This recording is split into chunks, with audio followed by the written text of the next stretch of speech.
नमस्कार, good morning. मैं Manish Kumar, fitter instructor, Manorama of group education YouTube channel में आपका स्वागत है। ठीक, पिछले क्लास में हम लोग फिटर चैप्टर का चैप्टर 4 पढ़ रहे थे, लेकिन पार्ट 6 में हम लोग वर्नियर हाइट गेज पढ़े थे।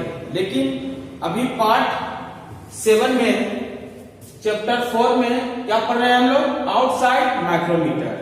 आउटसाइड माइक्रोमीटर का फिटर वर्कशॉप में इसका क्या यूज होता है और इससे कौन से कार्य किया जाता है, और माइक्रोमीटर किस मटेरियल का बना होता है, और माइक्रोमीटर का फिटर वर्कशॉप में जॉब को किस तरह से हम मापते हैं, उसके बारे में आज हम लोग चर्चा करेंगे। तो चलते हैं क्लास की ओर। क्या है? Chapter 4 outside micrometer. ठीक, इंट्रोडक्शन। माइक्रोमीटर एक प्रकार का सूक्ष्ममापी उपकरण है। इस माइक्रोमीटर का प्रयोग भारी मापों को मापने या चेक करने के लिए किया जाता है। इससे 0.001 इंच या 0.01 mm तक की शुद्धता में माप ली जा सकती है। माइक्रोमीटर एक प्रकार का सूक्ष्ममापी यंत्र है। इसके द्वारा हम लोग 0.001 इंच या 0.01 mm तक शुद्धता में माप ले सकते हैं, और इसका काम है किसी भी जॉब का भारी माप लेने के लिए प्रयोग किया जाता है। तो चलते हैं सिद्धांत, प्रिंसिपल में दिया है। माइक्रोमीटर स्क्रू थ्रेड की लीड और पिच के सिद्धांत पर बनाया गया है, जो कि नट और बोल्ट की तरह कार्य करता है। माइक्रोमीटर जो होता है वो स्क्रू और पिच के सिद्धांत पर कार्य करता है, या नट और बोल्ट के सिद्धांत पर कार्य करता है।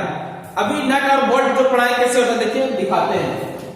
माइक्रोमीटर इस बॉक्स में है। इस बॉक्स को जब खोलेंगे तो मेरा माइक्रोमीटर निकलेगा, लेकिन ये माइक्रोमीटर मेरा है 0 से 25। ठीक है, इसको हम निकाल के आप सभी को दिखाते हैं, ताकि देख के आप आसानी से पहचान सकते हैं। ये देखिए, ये है स्क्रू बोले थे ना, नट और बोल्ट के सिद्धांत पर कार्य करता है। नट बोल्ट क्या होता है? नट को जब हम कसते हैं तो बोल्ट क्या होता है? आगे होता है। इसी तरह इसके अंदर ना स्क्रू बना हुआ है, मतलब चूड़ी कटा हुआ है। चूड़ी कटा रहेगा तभी ये आगे भागेगा। इसका नाम है स्पिंडल। अभी पार्ट्स के बारे में भी सारा चीज बताएंगे आपको, ठीक है, लेकिन स्टेप बाय स्टेप करते हैं। तो चलते हैं आगे। क्या है? आगे है लिस्ट काउंट। लिस्ट काउंट किसी भी माइक्रोमीटर के द्वारा जो न्यूनतम माप ली जाती है, वह उसकी अल्पत माप कहलाती है। इंग्लिश और मेट्रिक पद्धतियों के माइक्रोमीटर का अल्पत माप अलग अलग होता है। जिस माइक्रोमीटर के द्वारा हम सबसे न्यूनतम माप लिया जाता है उसे अल्पत माप या लिस्ट काउंट कहते हैं। लेकिन इसका इंग्लिश और मेट्रिक पद्धति में अलग अलग मेजरमेंट लिया जाता है। ठीक, आगे चलते हैं। कंस्ट्रक्शन, माइक्रोमीटर का बनावट, कौन कौन पार्ट्स होते हैं उसके बारे में चर्चा करते हैं। फ्रेम है, 1 नंबर में फ्रेम है, और 2 नंबर में क्या है आपका? 2 नंबर में क्या है? स्पिंडल, और 3 नंबर में स्लीव, 4 नंबर में एनविल, 5 नंबर में थिम्बल, और 6 नंबर में रेचेट स्टॉप और 7 नंबर में लॉक नट।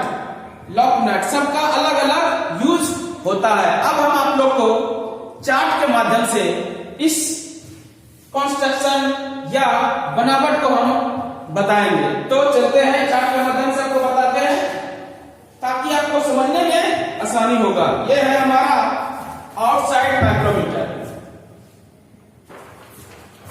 ये मेरा चार्ट पेपर है, इसके द्वारा आसानी से समझने में सहूलियत होगा आप लोग को। ठीक, तो ये देखिए, ये क्या है आपका, ये आपका आउटसाइड माइक्रोमीटर है। ठीक है, इसके द्वारा किसी भी जॉब का बाहरी माप लिया जाता है। ये देखिए क्या है, ये आपका 1 नंबर में दिया है, आपका एनविल है। ठीक, और ये आपका स्पिंडल है, ये आपका स्पिंडल है। और 4 नंबर में क्या है, बैरल, बैरल या स्लीव। और 9 नंबर में क्या है, ये थिम्बल है। 9 नंबर में क्या है, थिम्बल। थिम्बल पर ही ग्रेजुएशन स्लीव पर ही लगा रहता है, लेकिन थिम्बल पर जब घुमाइएगा तब स्लीव भी उसके साथ साथ घूमता है। और 10 नंबर में क्या है, ये आपका है रेचेट स्टॉप। रेचेट स्टॉप का काम है जब मेजरमेंट लिया जाता है तो उसको शुद्ध रूप में लाने के लिए रेचेट स्टॉप के द्वारा हम जब घुमाइएगा तो चिट चिट की तरह आवाज, किट किट की तरह आवाज आएगा, तब समझिएगा कि मेरा मेजरमेंट एक्यूरेट है। उसके बाद ये देखिए लॉक नट, यह है लॉक नट। जहां पर मेजरमेंट लीजिएगा वहां लॉक के द्वारा इसको लॉक कर दीजिएगा तो वो लॉक हो जाएगा। इसी तरह से इसका यहाँ पे दिया गया है। ठीक है, पूरा ग्रेजुएशन दिया गया है, समझ लीजिए।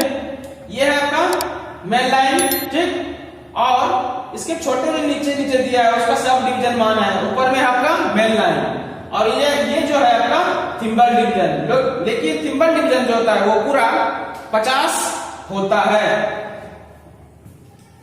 जब ये 50 एक चक्कर घूमेगा तो ये आपका आधा एवं भागेगा। हम इसको बोर्ड पर ही बताते हैं ताकि अच्छा समझ में आएगा। ये देखिए इस तरह से यहाँ पे दिया गया है ना, मेन लाइन है, ये 0 है। ठीक, 0 के बाद 1 2 3 4 5 घर है, लेकिन इसके नीचे क्या एक सब डिवीजन है। अगर मान के चलिए मेरे पास 25 से 50 वाला रेंज का है। ठीक, तो हम यहाँ क्या लिखेंगे, 25 और ये 26 27 28 29 30, ये मेरा 30 हो जाएगा। ठीक, नीचे में सब डिवीजन, सब डिवीजन मतलब का मान कितना है, सब डिवीजन का मान है, सब डिवीजन का मान है 0.5। ठीक, इसका मान है 0.5। और ये थिम्बल डिवीजन है, ये थिम्बल डिवीजन का मान कितना है, इसी तरह से 0 रहेगा। 0 के बाद हम चलेंगे आगे, क्या होगा 1 2 3 4 5, यहाँ पे 5 होगा। और नीचे क्या होगा 1 2 3 4 5, यहाँ पे आपका लिखा रहेगा 45। यहाँ पे 0 पाएगा तो 0 पे जैसे आ जाएगा तो 50 आपका थिम्बल डिवीजन हो जाएगा। तो आगे चलते हैं, आगे क्या है आपका चार्ट के माध्यम से समझ गए। ठीक है, आगे चलते हैं। ये आपका क्या है, ये आपका फ्रेम है। ठीक है, सी आकार में जो बना होता है। और ये जो होता है निकिल क्रोम स्टील का बना होता है माइक्रोमीटर। फ्रेम जो होता है वो कास्ट स्टील का बना होता है। ठीक, आगे चलते हैं। आगे में क्या है, लेकिन ये चीज याद रखिएगा, इसका बराबर पूछता है लिस्ट काउंट। लिस्ट काउंट आपका आएगा, बोल देगा माइक्रोमीटर का लिस्ट काउंट कितना होता है, इंच या मिलीमीटर में। इंच में लिखिएगा तो 0.001 इंच या 0.01 mm मतलब मेट्रिक हो गया, और इंच मतलब इंग्लिश वाला, इंच मतलब इंग्लिश वाला हो गया। ठीक है, अब आगे देखिए क्या है, अब चार्ट का हो गया ना, आगे देखिए क्या है। आगे आपका जीरो रीडिंग। जीरो रीडिंग किसको बोलते हैं, जीरो रीडिंग किसी भी माइक्रोमीटर की प्रारंभिक रीडिंग को जीरो रीडिंग कहते हैं। जैसे 0 से 25, 25 से 50, 50 से 75। ठीक है, अब ये 0 से 25 और 25 से 50 हुआ, 50 से 75, इसका जीरो रीडिंग कैसे होगा? जैसे मेरे पास रेंज कितना का है? 0 से 25, इसका रेंज कितना हो गया? सबसे न्यूनतम मान कितना है इसका? 0। यही अगर 25 से 50 हो जाएगा तो इसका न्यूनतम मान कितना हो जाएगा? 25। इसका जीरो रीडिंग क्या होगा? 25। उसी तरह 50 से 75 है तो जीरो रीडिंग क्या हो जाएगा? 50 कहलाएगा। ठीक, जीरो रीडिंग समझ गए? जो उसका सबसे न्यूनतम माप होता है उसका जीरो रीडिंग बोलते हैं। एक बार इसको भी देख लीजिए, मेरे पास जो है वो 25 से 50 का रेंज है, लेकिन इसके द्वारा हम 25 से 50 का ही मेजरमेंट ले सकते हैं। किसका?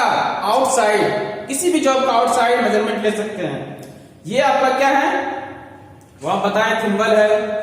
ये आपका सी आकार में जो बना है वो आपका फ्रेम है, और ये आपका एनविल है जो कि फ्रेम के साथ फिक्स रहता है। और ये जो स्पेंडल है, स्पेंडल जो मूव करता है, स्पेंडल आपका क्या होगा? आगे पीछे करेगा। जितना आपका मेजरमेंट होगा, जैसे 30 mm है तो 30 पॉइंट, अगर मेन लाइन कितना है? 45, 46, 30 पॉइंट कितना हो जाएगा? 4-6 हो जाएगा। उसी तरह ये आपका क्या है? ये रेचेट स्टॉप है, ये आपका लॉक नट है, ये लॉक नट है। ठीक, लॉक जब कर दीजिएगा, जब इसको घुमाइएगा, देखिए आवाज करेगा, कर रहा है ना? ये आपका रेचेट स्टॉप है। इसके द्वारा हम किसी भी जॉब को मेजरमेंट जब करते हैं, शुद्ध रूप में लाने के लिए, एक्यूरेट मार्किंग करने, मेजरमेंट करने के लिए रेचेट स्टॉप का इस्तेमाल किया जाता है।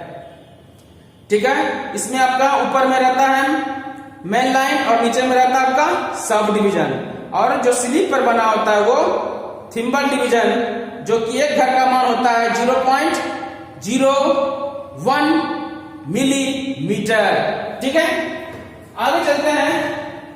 आगे है जीरो एरर। जीरो एरर किसको बोलते हैं?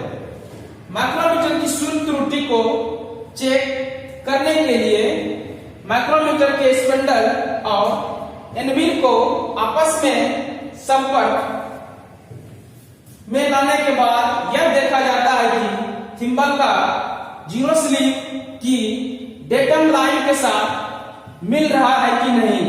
यह शून्य त्रुटि निम्नलिखित दो प्रकार की होती है। अब हम माइक्रोमीटर के द्वारा ही समझाएंगे। इसमें क्या है? Zero error. जीरो एरर कैसे मापेंगे? ठीक है, इसको लॉक को खोलिए, लॉक को घुमाते चलिए। ये देखिए,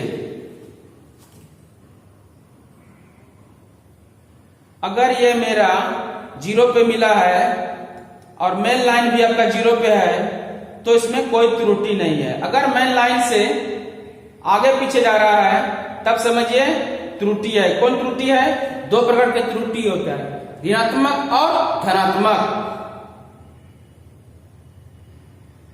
ये देखिए 0, इसको सेट कीजिएगा तो 25 हो गया, लेकिन इसको और 0 यहां से लिख कीजिए। अगर मेन लाइन 0 पे और ये भी 0 पे है तो आपका माइक्रोमीटर एक्यूरेट है। अब हम वोल्ट पे बताते हैं कैसे होता है। ठीक है,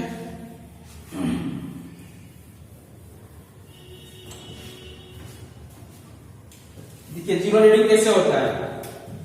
ये मैनिफेयर हो गया, ठीक है, ये आपका 0 हो गया। ठीक, एक थिम्बल डिवीजन, ये थिम्बल डिवीजन 0 हो गया, और ये भी जो 0 है 1 2 3 4 5, ये भी आपका क्या है? 0 है। 1 2 3 4 5, ये 45, ये आपका 45। अगर ये 0 पे है और ये आपका 25 पे है तो ये 0 और ये 0 मिल गया है तो आपका जीरो एरर नहीं है। अगर इस लाइन से ऊपर चला गया 0 या नीचे चला गया 0, जब तब उसको जीरो एरर बोल सकते हैं और अपने उसमें एरर को ठीक भी कर सकते हैं, लेकिन इसके लिए अलग मेथड है। ठीक, आगे चलते हैं। आगे माइक्रोमीटर नेक्स्ट क्लास में बताया जाएगा। आज यहीं तक, और यही बोलेंगे कि मेहनत करते रहिए और आगे की ओर बढ़ते रहिए। मेहनत करके आगे बढ़िए, तब चमक आएगा। चमकिएगा कैसे? जब मेहनत करता है ना अंदर से, तब उसके साथ फीलिंग आता है, नहीं मैंने आज कुछ ये किया। ये नहीं मन में होगा कि मैंने आज कुछ किया नहीं। जब कुछ करके अगर कोई घर जाता है तो उसको मन में संतुष्टि भी होता है, और उसको जहां पे भी कोई भी कार्य करता है तो उसको कार्य करने में किसी प्रकार का दिक्कत भी नहीं होता है। ठीक, इसी तरह जो भी करना है मन लगा के काम करना है। ठीक है, हंसते रहिए, मुस्कुराते रहिए और आगे की ओर बढ़ते रहिए। धन्यवाद।